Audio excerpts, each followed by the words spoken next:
राष्ट्रीय शिक्षा दिवस के अवसर पर नई दिल्ली के इंडिया हैबिटेट सेंटर में NIEPA ने अपना 15वां मौलाना आजाद मेमोरियल लेक्चर आयोजित किया। कार्यक्रम में मुख्य अतिथि पूर्व राज्यसभा सांसद सदस्य तरुण विजय उपस्थित हुए। इस कार्यक्रम की व्याख्यान की अध्यक्षता लाल बहादुर शास्त्री राष्ट्रीय संस्कृत विश्वविद्यालय के कुलपति प्रोफेसर मुरली मनोहर पाठक ने की। इस मौके पर मुख्य अतिथि ने गौतम बुद्ध, चाणक्य, आदि शंकराचार्य, स्वामी विवेकानंद, महात्मा गांधी जैसे महान विचारकों और मौलाना अबुल कलाम आजाद के योगदान को रेखांकित करते हुए इस कार्यक्रम के महत्व और हमारे देश को आत्मनिर्भर और समृद्ध राष्ट्र बनाने के मार्ग पर चलने की आवश्यकता पर जोर दिया। उन्होंने कहा कि राष्ट्रीय शिक्षा नीति 2020 देश की दीर्घकालिक विकासात्मक आवश्यकताओं को पूरा करने के लिए पूरे शिक्षा प्रणाली में, जिसमें शासन, रेगुलेशंस और गुणवत्ता शामिल है, महत्वपूर्ण बदलावों का प्रस्ताव करती है। इस नीति में सुधार न केवल राष्ट्र निर्माण में सहायक होंगे, बल्कि एक आत्मनिर्भर शिक्षा तंत्र बनाने और एक न्यायसंगत समाज को बढ़ावा देने में भी योगदान देंगे। कार्यक्रम के अंत में प्रोफेसर शशि कला बंजुरी ने आए हुए सभी अतिथियों एवं गणमान्य व्यक्तियों का आभार व्यक्त किया। आइए दिखाते हैं आपको ये खास रिपोर्ट।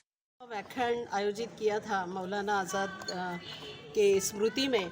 हमारे पहले शिक्षा मंत्री रहे स्वतंत्र भारत के, और हम लोग नीपा में काम करते हैं, national institute of educational planning and administration. तो हम चाहते हैं कि भाई 2047 का जो आत्मनिर्भर भारत का सपना हम देख रहे हैं, उसमें शिक्षा की भूमिका क्या होगी। मुझे लगता है डेमोग्राफिक डिविडेंड की बात करते हैं तो we have to focus the youth, we have to unlock their potential, we have to ignite their soul for the Indian temperament, soul temperament of Bharat. What I spoke in my speech, what Shri Aurobindo said, Bharat निर्माण में हमारा युवा, हम demographic dividend को लेकर चलते हैं तो हमें उनकी क्षमता पर भरोसा करना पड़ेगा। और पहले तो उनको उनका आत्मसम्मान का संवर्धन करना बहुत ही आवश्यक है। जब तक हमें लगेगा नहीं कि हम एक स्वाभिमानी और राष्ट्र के नागरिक हैं, तब तक ये भाव उनमें नहीं होगा। ये भाव निर्माण करना ये शिक्षा के माध्यम से ही हो सकता है।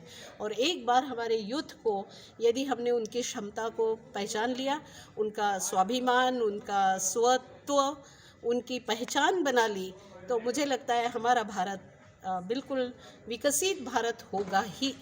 धन्यवाद। आप हमारे चैनल को सब्सक्राइब व शेयर करना ना भूलें।